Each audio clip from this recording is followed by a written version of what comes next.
وستعینوا، عین واو نون روٹ ہے، اون مدد کو کہتے ہیں، وستعینوا مدد مانگو، بالصبر صبر کے ساتھ. صبر ہوتا ہے روک لینا، یعنی جب کوئی تکلیف پہنچے یا غم غصہ پہنچے اس وقت انسان اپنے آپ کو روک لے نیگیٹو ری ایکشن سے اور غلط سلط باتوں سے. والصلاۃ، صلاۃ کہتے ہیں نماز کو، پیچھے گزر چکا ہے. وَإِنَّهَا، اور بے شک وہ لَكَبِيرَةٌ، کبیرہ کا روٹ کیا ہوگا؟ کاف بے رے، ٹھیک ہے. اس کا روٹ بھی وہی ہے جو تکبر کا ہے اور جو استکبرہ کا ہے. کبیرۃ الا علی الخاشعین، خاشعین کا روٹ خے شین عین. خشع کا لفظی معنی ہوتا ہے عجز و انکساری کا اظہار کرنا اور دب جانا. ایسے ڈر کے لیے بھی ہوتا ہے جس کا اثر جسم پر نظر آئے.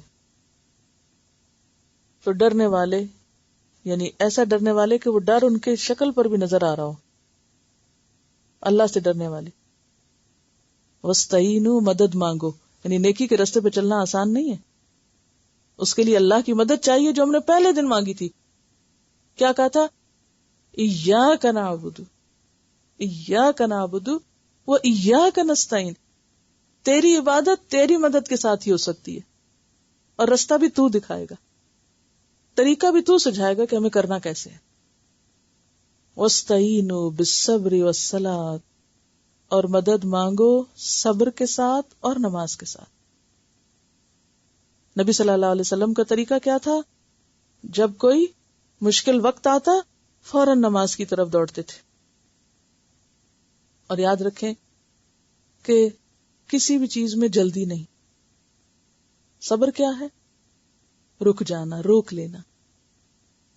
اگر آج نہیں ہوا یا مناسب موقع نہیں ملا یا مناسب وقت نہیں ملا کسی کو سمجھانے کا یا بات بتانے کا، تو جلد بازی نہیں کرنی، صبر سے کام لے. اور مثلاً اگر سارا کچھ کیا اور بات نہیں بنی تو فرسٹریٹ نہیں ہونا. میں نے دعائیں بھی مانگی تھی، میں نے اتنی حدیثیں بھی سنائی تھی، میں نے قرآن بھی کھول کے رکھا تھا، میں نے یہ بھی کیا، میں نے وہ بھی کیا، ہوا کچھ بھی نہیں، کوئی فائدہ نہیں، میری تو بات میں اثر نہیں، لہٰذا میں آئندہ نہیں کروں گی. یہ بے صبری ہوتی ہے. تو صبر کیا ہے؟ استقامت، جمے رہنا کہ جو صحیح ہے وہی صحیح. وَاسْتَعِینُوا بِالصَّبْرِ وَالصَّلَاةِ، اللہ سے مدد مانگو، نماز کے ذریعے مدد مانگو. لیکن نماز کون پڑھے؟ یہ تو بڑا مشکل کام ہے. ہم نفل پڑھو، یہ کرنا نفل پڑھو، وہ کرنا نفل پڑھو. ہاں وَإِنَّهَا لَكَبِيرَةٌ، واقعی بڑا مشکل ہے، بڑی بھاری ہے. إِلَّا عَلَى الْخَاشِعِينَ، مگر خشوع کرنے والے، عاجزی کرنے والے، بندگی کرنے والے، اللہ کے سامنے جھکنے والوں کے لیے کچھ مشکل نہیں. کیونکہ جو لوگ نماز پڑھتے ہیں نا ان کو پھر پڑھنا مشکل نہیں رہتا، اور جس نے کبھی فرض نہ پڑھے ہو وہ نفل کہاں سے پڑھے گا؟ جو فرض کی پابندی نہ کرے وہ ایسی مشکلات پہ نفل سے کہاں مدد لے گا؟ تو خاشع کون ہوتا ہے؟ خشوع اصل میں قلبی سکون یعنی اندر کے جھکاؤ اور باہر کے جھکاؤ دونوں چیزوں کے لیے ہوتا ہے. یعنی اندر کی کیفیت ہوتی ہے جو باہر خود بخود آ جاتی ہے. تو جن کے اندر خشوع ہوتا ہے وہ یہ کام کر لیتے ہیں، ان کے لیے آسانی ہو جاتی ہے، ان کو مشکل نہیں رہتی. کامیابی کے لیے ان دو ہتھیاروں کا ساتھ ہونا بہت ضروری ہے نیکی کے کاموں میں. ایک ہے صبر. نبی صلی اللہ علیہ وسلم نے فرمایا، بخاری کی روایت ہے، کسی بندے کو صبر سے بڑھ کر زیادہ اور وسیع تر بھلائی نہیں دی گئی. یعنی جس بندے کو صبر کرنا آ گیا اور صبر مل گیا اس کو سمجھے سب کچھ مل گیا. اور صبر کرنے والے کون ہیں؟ جو نماز پڑھ سکتے ہیں، جو نماز سے مدد لیتے ہیں. اور نماز مشکل ہے مگر عاجزی کرنے والوں پہ کچھ مشکلوں کہتے ہیں اللہ ہم تیرے مسکین بندے ہیں، ہم تیرے آگے جھک رہے ہیں. دیر نہیں لگتی انہیں فوراً اللہ کے حضور پہنچتے ہوئے. وہ صرف سوچوں میں بیٹھے نہیں رہتے، اٹھ کے اللہ سے مدد مانگتے ہیں.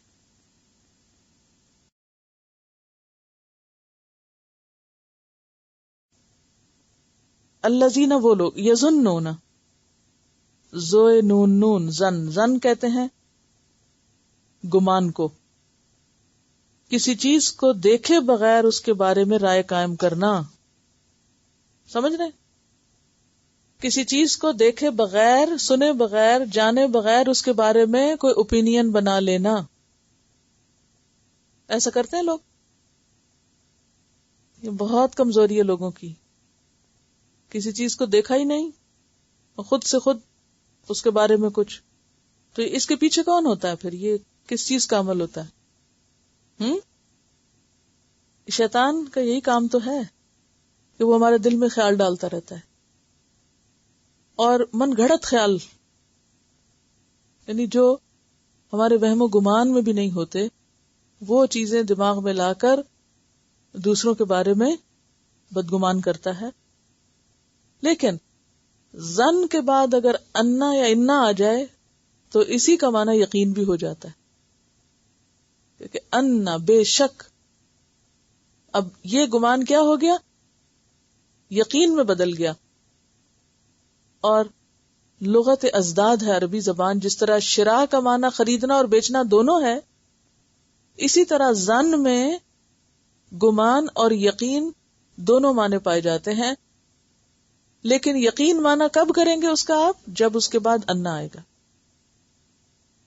الذین یظنون انہم، آگے نا انا، تو یظنون کا معنی پھر صرف گمان نہیں ہوگا، بلکہ کیا ہوگا؟ یقین رکھتے کہ وہ ملاقو ملاقات کرنے سے ہے. ملاقات کرنا، لام قاف یہ اس کا روٹ ہے. لقاء کسی چیز کو پانا، سامنے آنا، ملاقات کرنا، کہ وہ ملاقات کرنے والے ہیں، یعنی اللہ سے ملنے والے ہیں، اللہ کے سامنے آنے والے ہیں. ربہم اپنے رب کے، وَأَنَّهُمْ اور بے شک وہ الیہ اسی کی طرف راجعون لوٹنے والے ہیں. اس کا کوئی ملتا جلتا لفظ گزرا ہے؟ یرجعون، فہم لا یرجعون، لوٹنے والے ہیں، پلٹنے والے. کون ہے وہ؟ الذین یظنون، جن کو یقین ہے کس بات کا؟ انہم ملاقو ربہم، کہ وہ اپنے رب سے ضرور ملنے والے ہیں، ایک دن اللہ کے سامنے کھڑے ہونا ہے. آپ دیکھیے کہ دنیا میں نماز میں ہم کیا کرتے ہیں؟ بیسیکلی اللہ کے سامنے کھڑے ہوتے ہیں نا، سب سے کٹ کے، یا کچھ اور کرتے ہیں؟ کیا کرتے ہیں؟ نماز کیا ہے بیسیکلی؟ اپنے لیے مدد مانگنا ہے. ایک تو اس میں دعائیں ہیں، دوسرا ہے کہ اللہ سے ملاقات ہوتی ہے.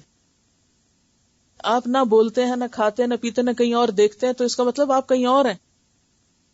ویسے تو آپ یہیں پر ہیں، لیکن آپ کو کوئی بلائے تو آپ جواب ہی نہیں دیتے، کوئی آئے تو آپ اس کو دیکھتے ہی نہیں، نہ ہلتے ہیں نہ جلتے ہیں. تو اس کا مطلب ہے آپ یہاں نہیں ہیں، آپ کہیں اور ہیں، آپ اللہ کے سامنے کھڑے ہیں. اور یہ پریکٹس ہے کس کی؟ قیامت کے دن اللہ کے آگے کھڑے ہونے کی، کہ انہم ملاقو ربہم وانہم الیہ راجعون، اور بے شک وہ اسی کی طرف لوٹنے والے ہیں. کہ آج نہیں نہ جاتے اگر نماز کی طرف، کل تو جانا ہی اللہ کے ہاں. آج نہیں اللہ کی ملاقات کے لیے کھڑے ہوتے، کل ملاقات کرنی پڑے گی، پھر کیا کرو گے؟